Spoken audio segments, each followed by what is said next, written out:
नमस्कार साथियों, मैं मनीष भारती संस्कृति पीसीएस प्लेटफॉर्म पर आप सभी का स्वागत करता हूं। साथियों, आज जिस टॉपिक पर हम चर्चा करने वाले हैं वो अपने आप में बेहद महत्वपूर्ण है और उत्तर प्रदेश के कुछ लोगों के लिए, कुछ कर्मियों के लिए बहुत बड़ी खुशखबरी है। क्योंकि उत्तर प्रदेश सरकार ने कुछ कर्मियों के लिए ये घोषणा किया है, सूची मांगी गई है कि इन्हें ओल्ड पेंशन स्कीम के तहत ही पेंशन दिया जाएगा। क्योंकि हम सभी जानते हैं कि अपने देश में ओल्ड पेंशन स्कीम 2004 के बाद ही खत्म कर दिया गया था। अभी विस्तार से चर्चा करेंगे, यहाँ समझेंगे कि किन कर्मियों को इसका लाभ सरकार देने जा रही है। उससे पहले आपके लिए एक सूचना है, संस्कृति आईएएस अब इंग्लिश मीडियम में भी उपलब्ध है। जीएस फाउंडेशन बैच की यहाँ से शुरुआत की जा रही है। यूपीएससी और यूपी पीसीएस के लिए अलग अलग ये बैच होगा, लाइव ऑनलाइन माध्यम से आपको देखने को मिलेगा। जो फैकल्टी होंगे उसमें से अधिकांशतः लोग आपको दिखेंगे जो ऑलरेडी यूपीएससी में सिलेक्टेड हैं, अभी ऑफिसर हैं, तो आप उन्हीं से पढ़ रहे होंगे। 15-16 महीने का पूरा ये कोर्स होगा। पूरा आपका जो मेंस और प्रीलिम्स है तैयार कराया जाएगा। जो यहाँ पर यूपी पीसीएस है, इसमें जो 2 एक्स्ट्रा पेपर होता है, यूपी स्पेशल का पेपर 5th और 6th, ये भी आपको कराया जाएगा। डाउट क्लासेस सेशंस दिए जाएंगे, नोट स्टडी मटेरियल आपको प्रोवाइड कराया जाएगा। और पहले जो 100 स्टूडेंट हैं उनके लिए बम्पर छूट है। 1 लाख का फी उनको नहीं देना है, केवल और केवल 25,000 का ही उनको फी देना है। बैच स्टार्ट हो रहा है 30 अक्टूबर 2025 से, यानी कि इसी महीने से। कॉन्टैक्ट नंबर दिया गया है 9555124124 या फिर sanskritis.com। इस पर कॉल करके या विजिट करके इस वेबसाइट पर आप ये जानकारी ले सकते हैं। चलिए अब आगे बढ़ते हैं, जरा खबर की ओर चलते हैं। यूपी के 2800 शिक्षकों को मिल सकती है पुरानी पेंशन, शासन ने मांगी प्रमाणित सूची। ये सूची मांग लिया गया है। क्या क्या अब होगा, अब देखिए, फिलहाल तो यहां पर ये बातें की जा रही है, लेकिन ओल्ड पेंशन स्कीम को लेकर के हमेशा ही चर्चा किया जाता है। तो सबसे पहले ये बात समझते हैं, ये पेंशन दिया क्यों जाता है। देखिए, पेंशन को जिस शब्द से हम अच्छे से समझ पाएंगे वह है सामाजिक सुरक्षा। क्या है? दरअसल पेंशन का मतलब ही होता है सामाजिक सुरक्षा। एक समय के बाद व्यक्ति कार्य करने के लिए सक्षम नहीं हो जाता है शारीरिक तौर पर, तो निश्चित तौर पर शासन प्रशासन के द्वारा उसको कुछ पैसे मिलने चाहिए, और ताकि वो अपना बचा हुआ जीवन सम्मानपूर्वक गुजार सके। क्योंकि वो लंबे समय तक आपके लिए कार्य किए हैं, तो जाहिर सी बात है जब वो सक्षम नहीं है तो आपको उनका ख्याल रखना है। स्टेट का काम यही है, जन कल्याण का कार्य करना है। तो यहां पर यही सामाजिक सुरक्षा के अंतर्गत जो है पेंशन देने की व्यवस्था दुनिया भर में की जाती है। इसी बात को लेकर के भारत में भी पेंशन दिया जाता है। लेकिन समय के साथ पेंशन देने के फॉर्मूले में तब्दीली देखा गया है ना। अब जैसे भारत को लेकर के चर्चा करेंगे, सबसे पहले ये चीजें समझ लेते हैं। एक होता है ओल्ड पेंशन स्कीम। 3 तरह का मुद्दा है भारत में, 3 तरह के पेंशन को लेकर के बात किया जाता है। एक है नेशनल पेंशन स्कीम, और तीसरा अब जो आया है यूनिफाइड पेंशन स्कीम। ठीक है, तो ओपीएस जो हुआ करता था, जो भी बात किया गया है कि ओपीएस दिया जाएगा, ओपीएस के अंतर्गत कुछ बातें थी, और ये सबसे महत्वपूर्ण है, सबसे लोकप्रिय यही है। जो भी सरकारी कर्मचारी होते हैं वो इसी का डिमांड करते हैं। क्यों इसका डिमांड करते हैं?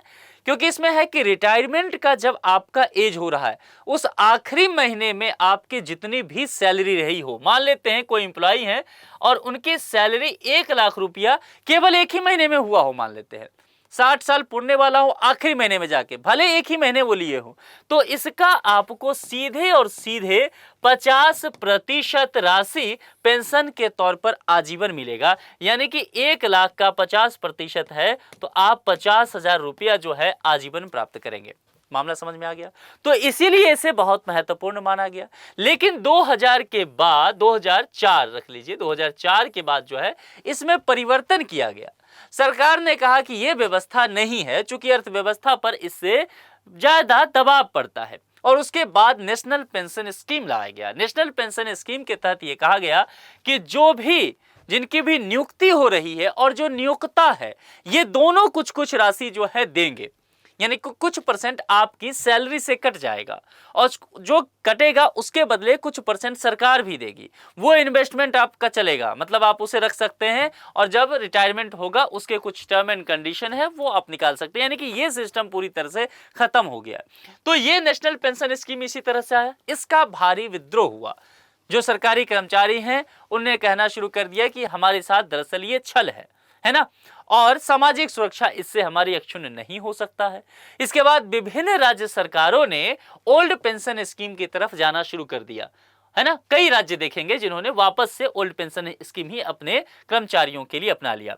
तो बराबर इस बात को लेकर के विद्रोह होता रहा। उसके बाद केंद्र सरकार ने, वित्त मंत्री निर्मला सीतारमन ने ये कहा कि ठीक है, इससे हम एक बेहतर विकल्प आप देते हैं। और फिर बजट में ये कहा गया, यूनिफाइड पेंशन स्कीम को लेकर के बातें की गई और यह भी विकल्प दिया गया कि जिनको यूनिफाइड पेंशन स्कीम में आना है वो यूनिफाइड पेंशन स्कीम में आइए और जिनको नेशनल पेंशन स्कीम में आना है वो इधर रह सकते हैं। हालांकि ओल्ड पेंशन स्कीम सरकार यहां नहीं जारी कर रही है, ठीक है, लेकिन यूनिफाइड पेंशन स्कीम को नेशनल पेंशन स्कीम से बेहतर बताया गया है। मामला समझ में आ गया। अब देखिए, इन्हीं सब चीजों को लेकर के बातें की गई। सबसे पहले पेंशन का क्यों होता है और क्या है भारत में, वो समझ में आ गया। विभिन्न राज्य सरकार अब इस सब चीजों को लेकर के बातचीत कर रही है, पेंशन को किस तरह से सुधारा जाए इसको लेकर के काम किया जा रहा है। अब उत्तर प्रदेश के अभी की घटना पे आते हैं। उत्तर प्रदेश में क्या हुआ कि 2001 बैच के बीटीसी प्रशिक्षित जो शिक्षक है उनको पुरानी पेंशन योजना का लाभ मिल सकता है। इस बैच में शामिल करीब 2800 शिक्षक पुरानी पेंशन के दायरे में आ जाएंगे, ठीक है। और शासन ने इस संबंध में शिक्षा निदेशक से डाइट से प्रशिक्षण प्राप्त सभी शिक्षकों की प्रमाणित सूची की अब मांग भी कर ली है। और इसमें बताया जा रहा है कि जिन प्रशिक्षकों का प्रशिक्षण, ध्यान रखिए, 28 मार्च 2025 से पहले पूरा हो गया था, उन्हें ही पुरानी पेंशन का लाभ मिलेगा। तो ये डेडलाइन यहां पर दिया गया है, तो जो लोग भी होंगे इससे अंतर्गत चीजें देख सकते हैं।